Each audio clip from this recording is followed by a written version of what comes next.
บ่คือให้อันนี้ยังไงอ้าวดีใจบ่อ้าวเนาะโอ้ยให้เลยพี่น้องเอ้ยวันแรกเป็นจังจะเคยจับลายชุดเท่าใดแม่5 ล้านลายชุดแล้ว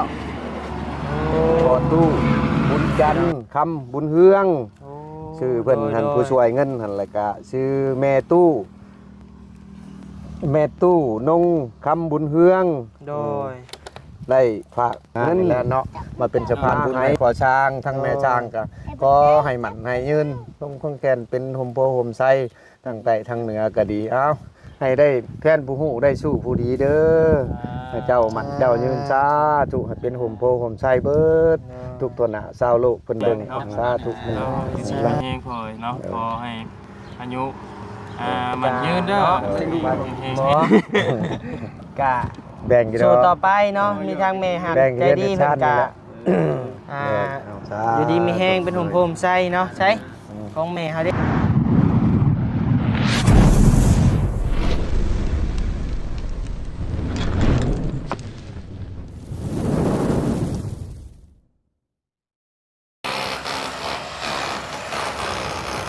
พี่น้องเลยเนาะเปิดคลิปเปิดภาพมาบัดนี้พี่น้องเลยเนาะ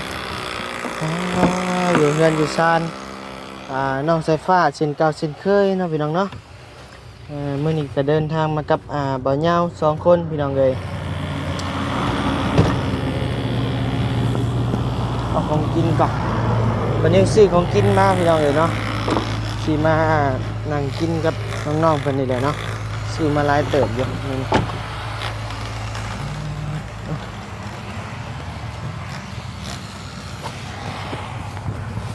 เอาตัวจอดมาพร้อมมาจอดแป้งรถถีบให้น้องไฟฟ้าก่อนเดี๋ยวจังน้อยพุ่นแหละกินข้าวแล้วก่อนพี่น้องเลยเนาะก็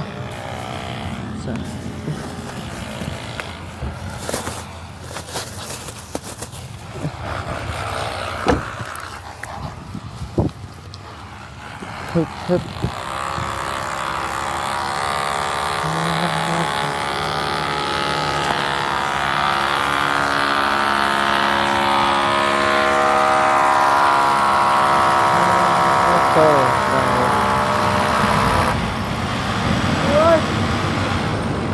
สบายดีเด้อบ่าวเหย้า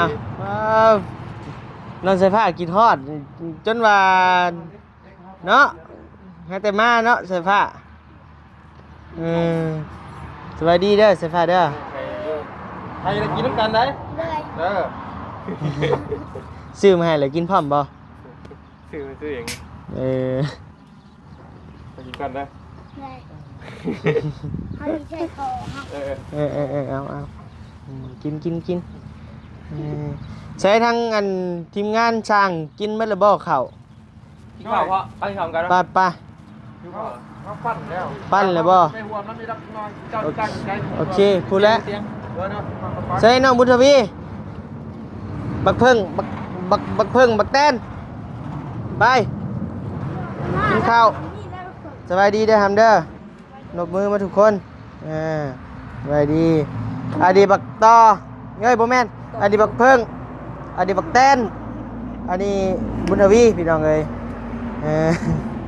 เอาแต่แนวว้าวได้อันนี้ดิสายฟ้าขลาดนั่นขลาดนี่อันนี้สบายดีเด้อแม่ช่างเด้อเด้อสบายดีเป็นจังไดความรู้สึกได้เงินก้อนใหญ่มื้อน่ะใช่นี่คือบ่ว่าดินหลังเดี๋ยวเบิ่งรูปประถามนะบ่ได้ยินกูบ้านนี้เพิ่นนี่ให้แล้วคือให้จังว่าเป็นหยังเป็นหยังอ่ะน่ะแม่บ่คือให้อันนี้ยังไงดีใจบ่เนาะโอ้ยให้เลยพี่น้องเอ้ยเป็นจังไดคือว่าถึงขั้นให้ขึ้นเคยได้ที่บ่เคยได้จักเทื่อบ่ใช้ปิ่นหน้าหาเฮานึกว่านี่บ่ต้องอายดอกบ่เคยจักเทื่อได้เงินก้อนแรกในชีวิตโอ้ยพี่น้องเอ้ยฟูคิดว่าให้ฮ้องก็ดีแล้วเนาะทางแม่เพิ่นสดซอยกะ เอาไปเฮ็ดเฮือนเฮ็ดซ่านกะในชีวิตนี่บ่เคยจับเลยบ่เงินซ้ำ บ่ โอ้ยพี่น้องเอ้ยแบบเงินหาเองก็บ่เคยมี ดู โอ้แบบเบิ่งเอาแล้วคุณพี่ ว่าใดๆพี่น้องเอ้ยเป็นเงินก้อนแรกที่เจ้าเคยจับลายชุดเท่าใดแม่ เฮ้ยลาน 5 ล้านลายชุดแล้วโอ้พี่น้องเอ้ยโอ้ยถือมาอยู่หำเอาสู้ๆเด้อมีทั้งแม่เพิ่นสดซอยมาแล้วกะสู้ๆโอ้ยดีใจจนน้ำตาไหลพี่น้องเอ้ยบ่ตีไผดอกนะพี่น้องเนาะเพราะว่าเงินจำนวน20ล้านนี่ก็หลายเติบเนาะเป็นเงินจำนวน 30,000 บาทพี่น้องเอ้ยก็ถือว่าหลายแหละในบ้านนอกบ้านเมืองเฮาก็ได้เนาะสู้ๆ2 นิ้วนะ2 นิ้วโอเคตื่นตันใจเนาะพ่อช่างเนาะกะบ่ตีลาวเพราะว่าคนบ่เคยได้ตื่นตันใจเดี๋ยวว่าคนบ่เคยเห็นหน้าเนาะบ่เคยเห็นหน้าก็ยังมาสดมาซอยเฮาเนาะก็สุดแต่ซำนี้แหละเนาะนี่แหละเพิ่นซอยมาเฮาก็ทำความดีต่อไปสดซอยเห็นผู้เพิ่นทุกข์กว่าเฮาก็ซอยเล็กน้อยเฮาซอยบ่ได้หลายก็10-20,000เด้อเพราะว่าเงินจำนวนนั้นเฮาก็บ่ได้หามาเองมีเพิ่นมาสดมาซอยเฮาเห็นคนทุกข์คนยากกว่าเฮาก็ซอยเพิ่นว่าไงก็เป็นสะพานบุญอีกสะพานบุญหนึงเนาะพี่น้องเอ้ยก็ดีแล้วแหละโอเคแล้วนี่ก็ไปเฮ็ดเฮือนตัวเองแล้วบัดนี้เนาะสู้ๆภาษาเอ้ยเนาะเด้อไปกินข้าวกินน้ำป่ะไปไปน้องป่ะกินข้าวป่ะ กินแล้ว กินแล้วโอเคป่ะจ้ะป่ะใส่ผ้าป่ะใส่ผ้ากินได้ตลอดเวลาใส่ผ้านี่ว่าสิลวกไข่ลืมเลยตกขี้สีของข่อยหายจะโลดบัดนี้ลืมเลยและของกินเอา ทำบนบ่ จุด โอเคเซ่นะหอมยังไม่อีกแล้วนะใช่แล้ว มีบุตรสูตรบดเศษบ่บัดนี้ขักแล้วใช่ ขับโชคขับยังแล้วบ่เจ้ามาโชคบ่มาจังหวัดมาโชคบ่นั่งพี่หน้ามั่งบ่ครับ ใช่มีเหตุการณ์ยังอันนี้เหรอบ่ แล้วขับโชคขับหลับมันลูกมันเต่าเนี่ย ใช่แต่งผ้าเข่ามันก็สีหับยังก็ได้ เรามาตอน เอายัง แล้วเอาโชคเข่าคนนั้นแหละแดงบริษัทกระตุกก็ เฮานี่บ่นะบ่ต้องใช้ดอกธรรมชาติแล้ว ตั้งขึ้นตัวนั่งก็เจี๊ยบใส่ผ้านั่งก็เจี๊ยบครับ เขียน โอ้ย เขียนบอก มา เขียน กินข้าวกินน้ำก่อน กินน้ำพอดีเลย มีหยังอัน พร้อมผ้าเข่าเลยนะ ใส่เบิ่งมีหยังมาเว้า โอ้ก็มาขอบใจแน่แล้วแหละเนาะว่าบ่เห็นเจ้าขึ้นนี่เด้เอากับข้าวดีนี่แหละบอก คือแบบบอลลี่ครับบ่ แม่นกะตัวเวลาของบอลีแต่ว่าบอลีว่านักทีมงานมากับผูกก็ได้แต่ว่าเฮากับตัวเป็นหลักกะทั้งออกข้าวกะดีมกดีใจกะแม่นย้อนทุกเจ้าโลดละกบปลายชายเห็ดคือว่าหั่นแหละตัวได้ มีเงินพร้อมอันนี้ แสนนึง แม่นบ่ 2 แสน มาบอกภาษามา นั่งนำกัน มาแม่ขึ้นมา ใส่ผูกแล้วมันใส่ เมียง เรื่อย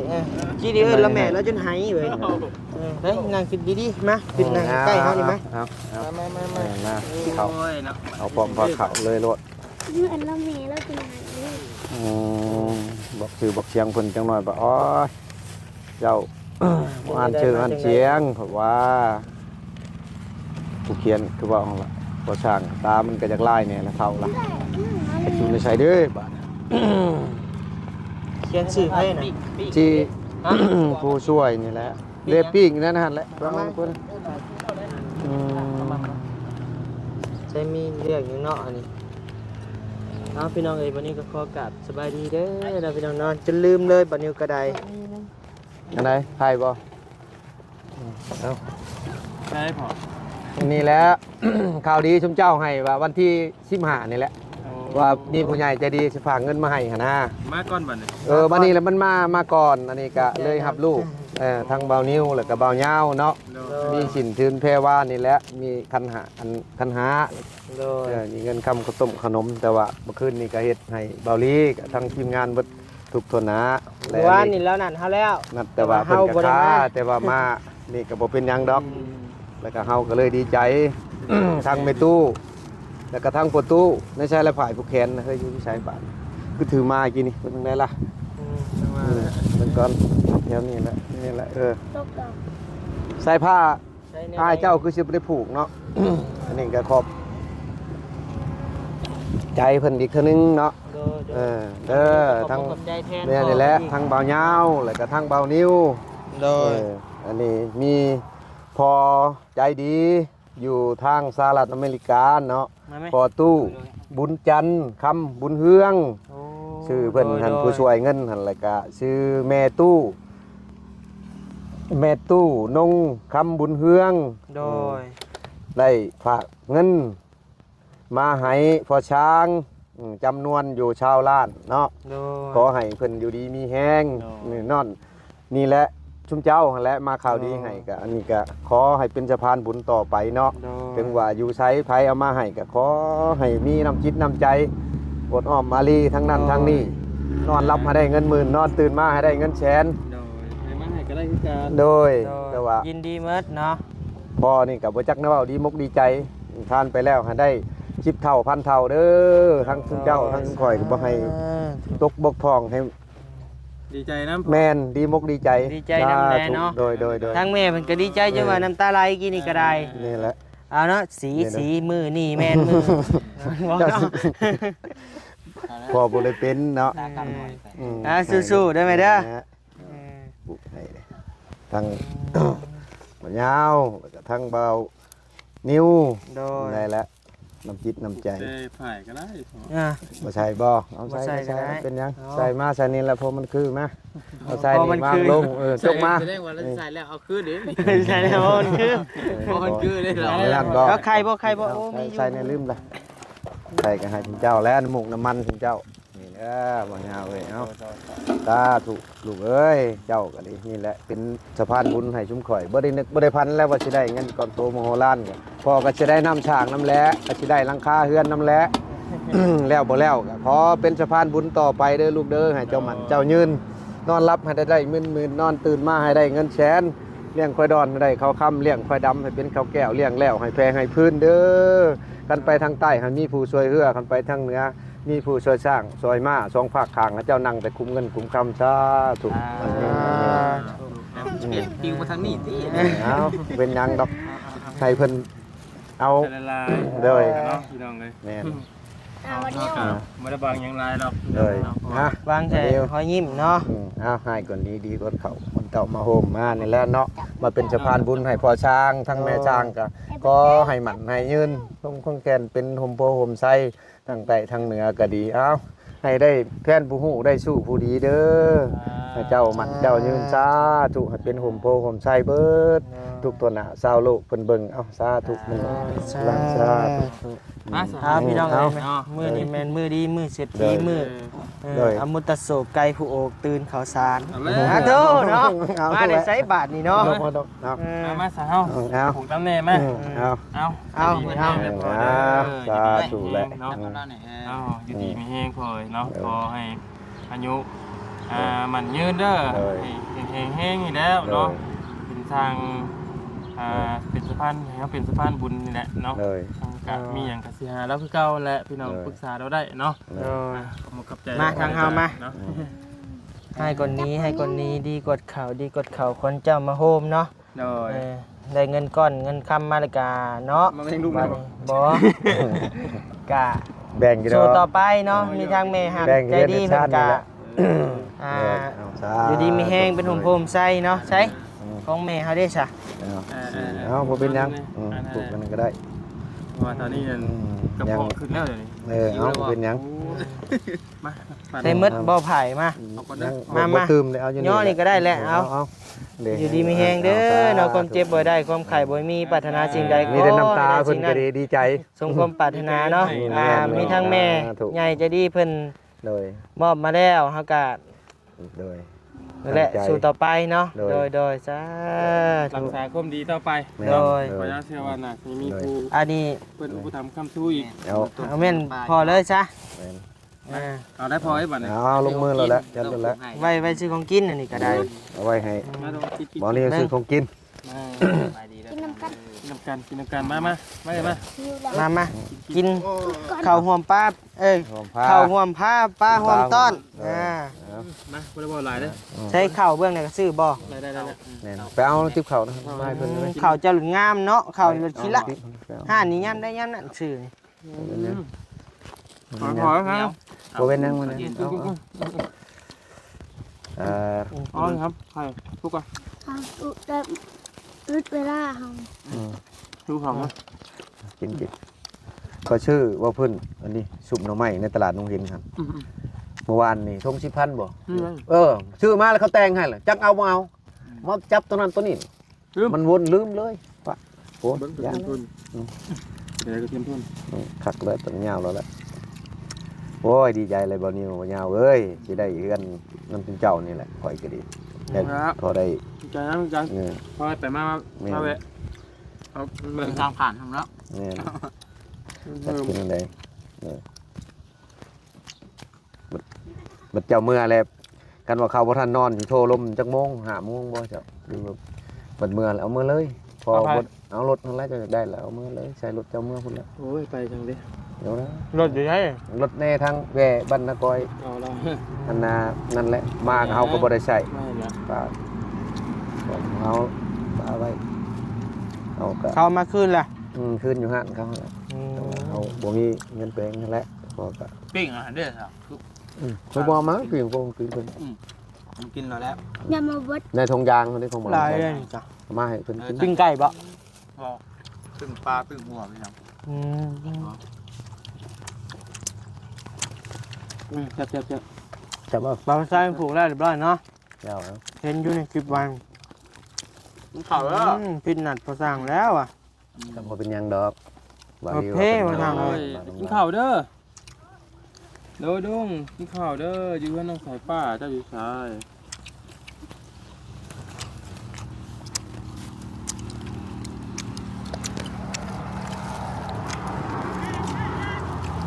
จะซื้อของกินเด้อ ได้แล้วเอาเมียรถได้แล้ว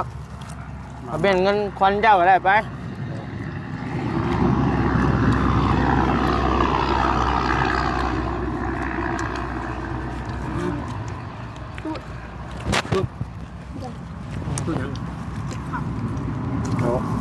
บัด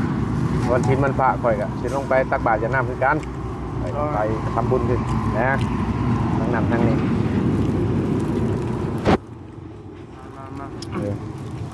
แต่เอาขอบใจเด้อเอาให้ใช้ผ้าบัดนี้ กินแล้ว จริง ว่า นะ เลยดีใจเลยเนาะเพราะว่ามากับพอดีกินประมาณ8 โมงเป็นข้าวมาเข้าถา กินได้กินข้าวไม่ได้ป่ะ ใจเองนี่นั่นแหละลงเวียดต่อกัน ได้ป่ะ ดีกระเทิ โอเคใจขับใจ มันแล้วให้ใช้ผ้านี่แล้วเนาะ เนี่ยไปเลย ไปเลยบ่ขนมจะกิน ทางเราผูกแขนให้เนาะ โดย ใครลวกบ่นะ แม่น ใครลวกเฮาขอช่วยอ่ะ ขออีกเลยมากอกและสิหล่นใส่หัวปัน เฮาอยากอาบน้ำจะจับเฮาก็อาบน้ำแล้ว ให้มาหามึง หา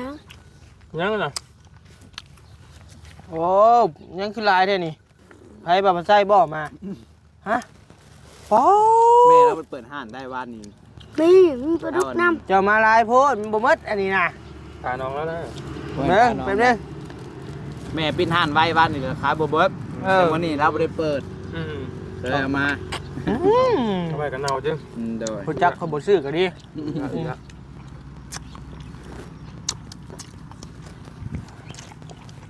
หลายโพดนี่มัน แม่ใส่ผ้ากิน ใส่ผ้าก็กินบ่หมดอันนี้ เบิด กินแม่นี่เจ้าจมอย่างนี่ป้านี่ หมด เหมือนวีขึ้นมาจากข้างนองกู ป่ะน้องเป็นป่ะ ไม่ได้ มือแล้ว นี่เขานี่เขาเลยเพิ่นบัดดีก็บ่ไป ไปบอกไป มือก้อนมือนี่มาเวียกเลยเนาะจอยบดมันอะไรนี่ อ้าวคือก็มันเหรอ ไปบ่สะ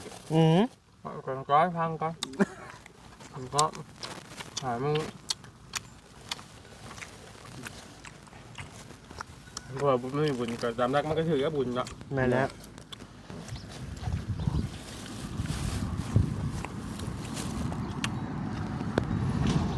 เหรอยัง เกิดผู้หนึ่งอยู่ใส่ เกิดมาในสายพระชูจะร้องเหรอ ด้นเนี่ยพี่น้องกินขากันเนาะ โดนแล้วเบิร์กินกบหนากบ ได้ ใต้ น้องแต่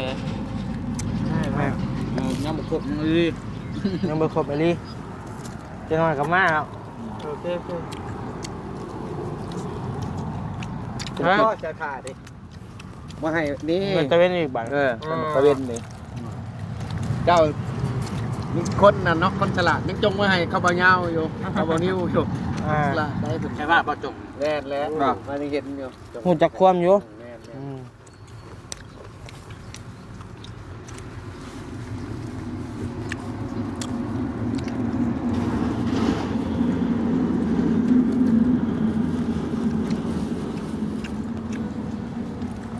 โอ้มันเท่าละบาท เมื่อคุณจุ่มตอนเรากิน สองหมาก ลูกซ้อมมาปุ๊บเขาไปกิน เขาก็จะตึงแบบนั้นล่ะเขาจะดูว่า ก็กินมามึงกระยาดิไม่ต้องกลับตัว แพ้มึงขับตัวให้กินฮะอิ่มบ่อย มึงบอก ไอ้แบบ นั่งกันก้อนแหละ บังคับให้กิน ทำมือก่อน พระเจ้าบังคับให้กิน กินไม่ใช่ บังคับนะ อ้าว วันชื่อนี่เอาไข่ข่อยหัวปักเลยเพื่อนมัดในหัวจะพึงมากอกห้าวเห็ด ก็ถือว่าตัวเอง ไข่แล้วไข่ลวกเด้ ไม่ว่ากันนี่อ่ะจิ๊บ บักต่อผ้าเห็ดฮะ ใช้แต่มาขอไข่ดิบ ต่ออีกเลย บักต่อผ้าเห็ดเพิ่นว่าบักต่อผ้ากินขี่กินบ่ข่อยว่า หนาให้เงินชิ้นหัวมาเส้น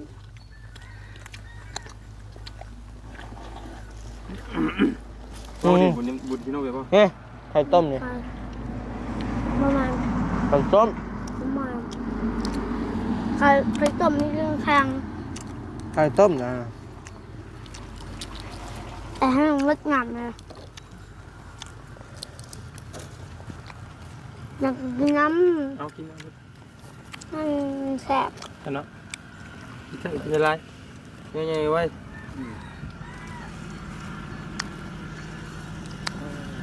ขอเศร้า น้ มาเด้อพี่น้องไงเนาะ ำ กิน เขา ข้าว แรง ก็ เขา จะกินไปอยู่จ้า เขาเพ่นเขา เพิ่ม ถักแวะไปเลยนี่เพื่อนเท่าก็ได้ ไปบ่ไปงามลีรถวิโก้คันนี้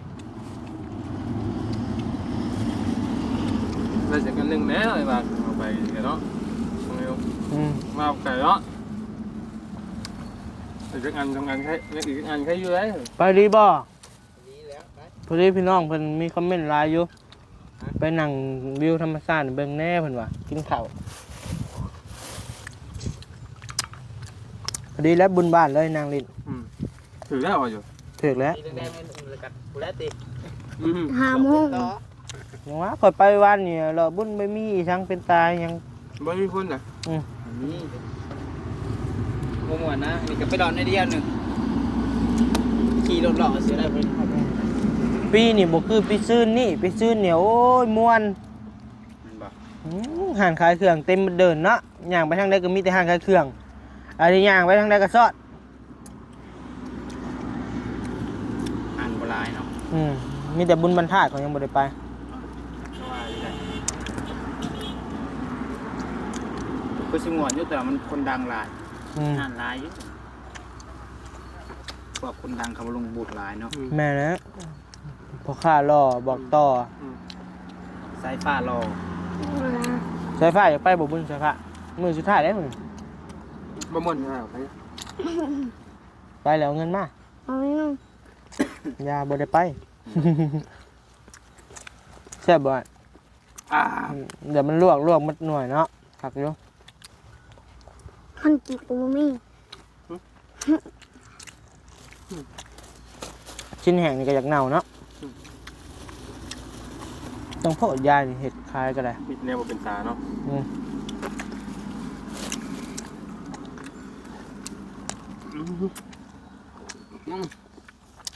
บอกว่าอิ่ม อิ่มแต่บ่ใหญ่ก็คือ น้ำครับสิ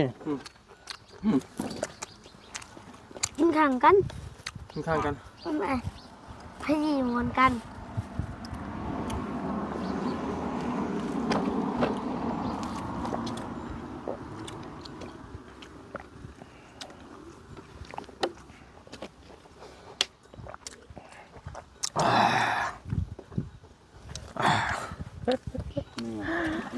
อืม โอ้ขาดน้ำมาหลายมื้อ อืม